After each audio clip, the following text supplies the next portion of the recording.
What's up guys, it's Eric here. Today we are going to be taking a look at the latest and greatest thing to have hit the live audio playback world.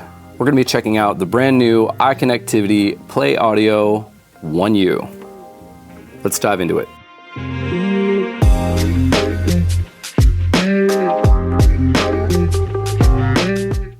Okay, now the 1U brings a ton of new features to the table. There's a lot to cover today, but in order to fully appreciate everything that it's bringing to the table, I would like to take a brief second and review where playback has been over the last several years, where it exists today, and where it looks like we might be going in the future. So, if you would with me, rewind like 6 to 7 years. At this time, if you were doing professional level redundant playback, your rig probably looked something like the following. You'd have a 2-unit rack, and on the top unit, you'd have side-by-side Mo2 ultralights. Now, if you don't know what a Mo2 ultralight is, it's a little half-rack interface. It's built like a tank, and it basically has more I/O built into it than is even like conceivable. It's crazy. It's super, super powerful.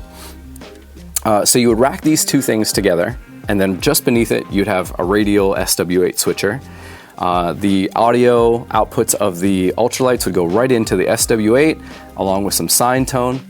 And just like we have today, if the SW8 loses the sine tone from interface A, it'll automatically switch to interface B. Not bad, right? Sounds pretty familiar. Now, the big hang up to this setup was that it was expensive. A rig like what I just described would easily run you like $3,000, maybe like $3,500, depending on how you built it out. So in order to play at this level, you had to be pretty committed, and you had to have a nice little extra chunk of change to toss around. Now, move forward a couple years, and a new player enters the arena, the PlayAUDIO12. Now, the PlayAUDIO12 really shook things up when it got here, because in this little half-rack box that you could just fit in the palm of your hand, now we had all the same functionality, or most of the same functionality, I should say, of that $3,000 box. We had 10 TRS outputs on the back, and we had dual USB inputs for 2 simultaneous computers on the front, but all for $550. So, huge price cut. Now, I think it's like $650 now, but still, for $650, crazy amount of functionality packed into this little box.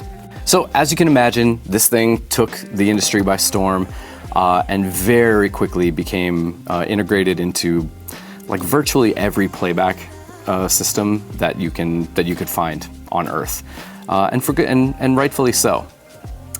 Now, that being said, like any Generation 1 product, it wasn't perfect.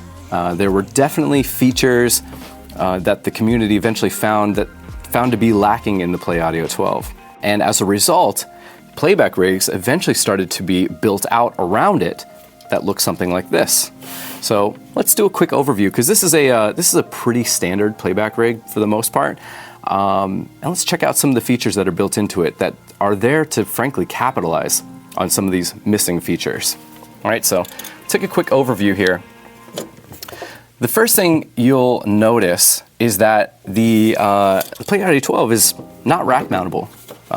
There's no rack ears on it. In order to secure this thing into a rack, you'd need to get a rack shelf, screw a hole in the bottom, and then secure it with the little screw hole in the bottom of the interface. This is fine, not a problem, not a terrible solution, but anyone who's ever traveled with rack gear on a flight or in a trailer on a bus knows that over time you got to check your screws, because eventually just all the vibrations will loosen them up. And I think this is susceptible to that, but all in all though, it would just be more secure, right, if this thing were rack mounted like its shelf is. Now, next up, one thing that always kind of bugged me from day one is that interfaces like the Mo2 have MIDI built into them, and this guy didn't. So if you wanted to run MIDI on your show, you had to buy a separate box, right? This guy, this is a Mio MIDI interface, and then connect them via a network cable. Now, to iConnectivity's credit, these interfaces and these devices are set up in a way that frankly, they're very easy to connect to each other. Once you connect them, you pretty much don't have to do it again. And they stay connected and operate, frankly, as one unit, which is nice. But again, it's something that needed an additional purchase that needed to be added to expand functionality to, to what we need. Now, lastly, on a lot of playback rigs, you'll notice a custom patch panel like this one. These patch panels really capitalize on two, again, missing features of the PlayAUDIO12. Now, the PlayAUDIO12 has 10 TRS outputs on the back, and it's kind of necessary because it's small form factor, right? You couldn't fit 10 XLR outs on the back of a little half rack, so it makes sense. But the problem is you can't drop a TRS plug or TRS cable right into a stage box. You either need a TRS to XLR loom, or in this case, you run TRS pass-through cables that essentially convert the connection into an XLR, as you see here, which make it much simpler, much faster, much easier to patch your playback rig. Now, the last thing that kind of always stood out to me is the power supply for the PlayAUDIO12. It uses one of the sort of regular wall wart power supplies that have the little circular plug thing. I don't know what those are referred to as. But again, this isn't the end of the world. It wasn't a huge deal, not a big problem. But again, when I would travel, it would be a pretty common occurrence for me to get off of a flight, pick up my playback rig, open the thing up, and notice that a bunch of stuff had become, dislodged, disconnected from, when TSA gorillas are just inevitably just, drop kicking your playback rig around the airport. And so you have to reach in and make sure everything's all connected and stuff like that. Now, one of the solutions that people started to integrate to somewhat compensate for this was the incorporation of a PowerCon connection in the back here, this blue guy. This is a locking power connection, which, basically makes it such that your power cable can't become, accidentally dislodged during a show or something along those lines. So again, not a huge deal in the first place, but a problem that could have been solved, or in this case was improved. So that brings us up to date. Now, let's switch back to the 1U. So the framework that I'd like to present the 1U to you in is one of improvement, is one of feature development and evolution, and just solving a lot of those unanswered questions. That's the biggest thing. Now, before we get into it though, let's talk accessories. Now, when I originally shot this video, I had a little unboxing sequence, and it went great. I thought it was really clever. I'd never done an unboxing before. And then I got home and found that all my audio was completely unusable. And so I have here reshooting it, but I've already thrown away the box, so that's out the window. So I'm just gonna have to show you this stuff box free. Now, the first thing you'll notice when you open up your PlayAUDIO1U is 3 little boxes labeled US, EU, and UK with a little plug logo or symbol on them. And these are your 3 IEC power cables for 3 major markets. Now, power cables might not seem like a big thing to get excited about, but I actually think this is a really big deal. There are numerous times when I've, flown over to Europe or something like that to do shows, and I'll land and be like, oh, dude, I forgot my travel adapter, my plug adapter.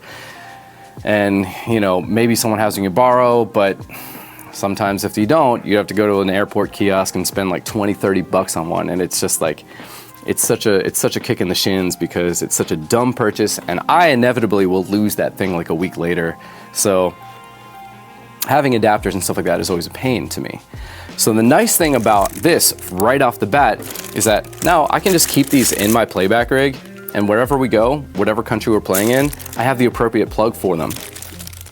Now, the other nice thing about these plugs, if you've ever used an IEC, is that you know that it's a much stronger connection. Can you yank this thing out if you want to? Absolutely. And in fact, if I could offer any improvement to this design, I would have made this a locking IEC connector. But Overall though, it's a much sturdier, much stronger and more stable connection, which just in general offers a lot more peace of mind when you're operating your 1U. Now the last, sort of, I want to call it the half advantage to the IEC connector is that, again, if you lose your cable, if your cable breaks or something like that, worst case, and you don't have your travel adapter and you showed up and you're at the venue, there's probably a good likelihood that there's like, a little egg crate somewhere of like orphan cables, and there's probably a power cable in there that you can use for that show. Don't use this as a primary strategy for, a primary packing strategy, but it's nice to know that these things are a lot easier to find than the, whatever it is, 12 or 9 volt or 12 volt, I don't know, center positive little, I literally don't know what the plug is, but they're a lot easier to find in the event that you need one. So nice touch. Also in the box, 2 USB-C cables, black and white, A and B, B and A. I'll leave that up to you. And also, not pictured, there are 2 USB-C to USB-A little adapters. I think I actually might have lost mine already. Not a big deal. I don't own any USB-A computers, but if we have any, playback dinosaurs out there doing prehistoric playback, those adapters will come in handy for you. So, okay, let's jump into this thing, all right? Now, right off the bat, you're gonna notice, again, this is a full 1U unit with rack ears. Nice, nice. So right off the bat, no rack shelf necessary, no little screw, nothing like that.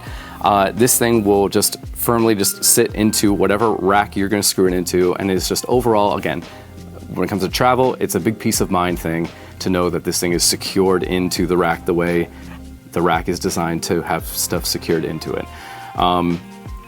Yeah, huge upgrade, at least for me. Now let's take a closer look at the front panel here. I'm gonna start left to right. On the far left side, we have, where is it? There it is. We have our USB host port.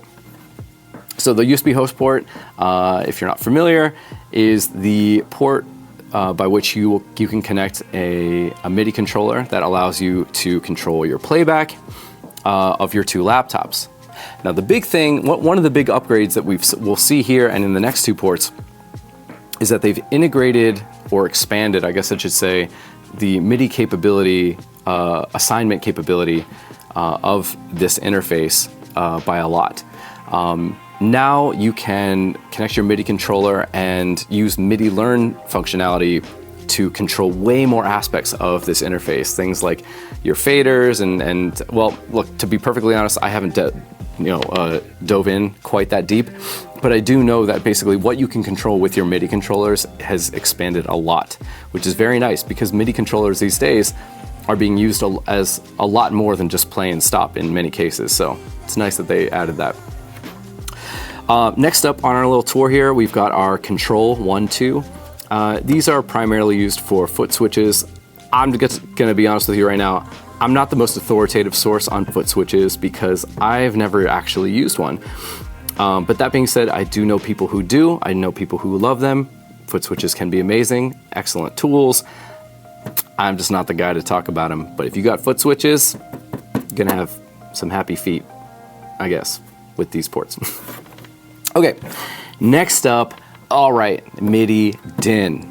So, again, if you remember, one of my gripes, again, it's aggressive to call them gripes. They're not gripes, but one of the the features I thought was missing from the PlayAUDIO 12 was built-in MIDI functionality, especially because its predecessor, the Ultralight, had it built in.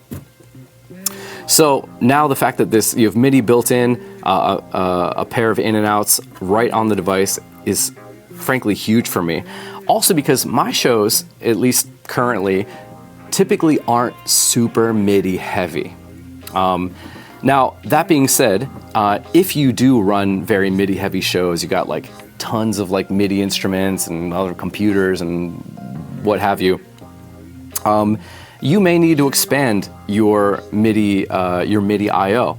And if you need to do that, there are some great options available. You know, you have things like your Mio XM, your Mio XL, which will rack and complement this guy perfectly. But you also on the back have an RTP MIDI port. I guess we'll see that in a second, but trust me, it's here, I'm pointing at it. And the great thing about this is that if you're not familiar with RTP MIDI, it's essentially MIDI over Ethernet or over network. And this port will support up to 22 discrete MIDI devices, which means you can, with one cable out here to a MIDI switch or router or whatever you call them, you can send MIDI to a million different worlds all around your stage and control that thing like a giant, you know, I don't know, a giant pile of spaghetti, a really cool, technologically savvy pile of spaghetti. All right, so next up, the main course here, we've got our beautiful new display. This is sick, honestly. Let me look at it, it's beautiful. All right, right off the bat, beautiful, beautiful display. On the left-hand side of this panel, you'll see I should say a familiar sight, and that is the touch-sensitive switches that we have on the PlayAUDIO1U. However, you can see they're labeled a little bit differently and laid out a little bit differently now. On the far left-hand side, you've got your scene button. Man, I'm gonna see, I can't like see. Okay, well, I don't know if I'm hitting it, but as you can see, tapping this will switch between scene A and scene B, as denoted by this big old letter here. I don't even know what letter it is now, but whatever, I hope that worked. Next to it, you have your audio button. Okay, I just need to look and hit this. Oh yeah, I was hitting it before. Okay. This screen is really nice. If you remember on the PlayAUDIO1U, if you wanted to physically monitor outputs of the device, of the interface, if you wanted to see, like, you know, if your engineer, you know, shouted back to you and said, "Oh, I'm not getting anything on 5 and 6," you know, you go into your Ableton session, okay, it's outputting to 5 and 6, Ableton looks good. When you want to check the interface, you could open up Oracle, or if you just wanted to see directly on the interface, you can, you know, select outputs 5 and 6, and then on the far right-hand side, there'd be a fairly low resolution meter that you could see, you know, crudely if there was signal passing through those outputs. Now, obviously, we have a much more granular display, but what's nice is that you can see all of them with individual meters laid out on one screen. And of course, using this multifunction knob here, you can select, you know, single outputs or all of them at the same time for output gain control. Nice touch. Next up, we've got MIDI, our MIDI section thing. Similar to the audio section, this is basically just going to be an overall a bird's eye view. Sort of like your, what do they call it? Your airplane traffic control. Is that what it is? The guys that sit up in the tower. Basically, you can have a bird's eye view of all of your MIDI being sent in and out on this interface from one position. Nice. And lastly, we've got an exit button. Again, I'm blind here. Let's hit this thing. And that's going to take us back to our home screen where we began. Okay, now moving along to the right, we've got our dual USB-C ports. Yep, here they are. Again, USB-C, great, forward-looking, it's the future, we all know that. Nice little snap-on connection there, satisfying, nice touch. And over on the far right, we have our headphone port. Now look, many of you might look at this and be like, headphones, boring. No. They made a really nice upgrade to this headphone port.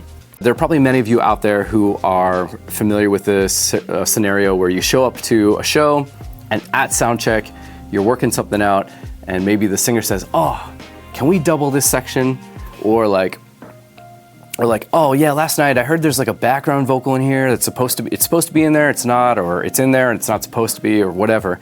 And you need to go in and make day of edits, right? No big deal, happens to all of us, not a problem. But if you're already patched up to your, to the system, to the front of house, basically you got to shout to your engineer to like mute you so you're not just like blasting random playback spots while you do your edits. It's kind of annoying, right? Well, now with this little headphone jack, you can switch between what you're monitoring, whether it's scene A or scene B, but you also can mute your XLR outputs, meaning You can like just stick your headphones in there, make your edits, only you can hear it. And then when you unmute, you free up these, open these ports back up, and without having bothered anyone during the course of your edits, no one will be the wiser, and you'll have really finessed your edit situation. So nice touch, really like that. Okay, let's flip around to the back. Okay, so on the back, starting off far left, again, we've got our IEC connector. We already talked about this, strong connection, universal, etc. Yay, we're happy that that's there. Right next to it, we've got a power switch. That's new. I never really thought about having a power switch, but I'm not mad at it. It's cool. Nice firm snap sound. It's green. It's a great color. Okay, moving on.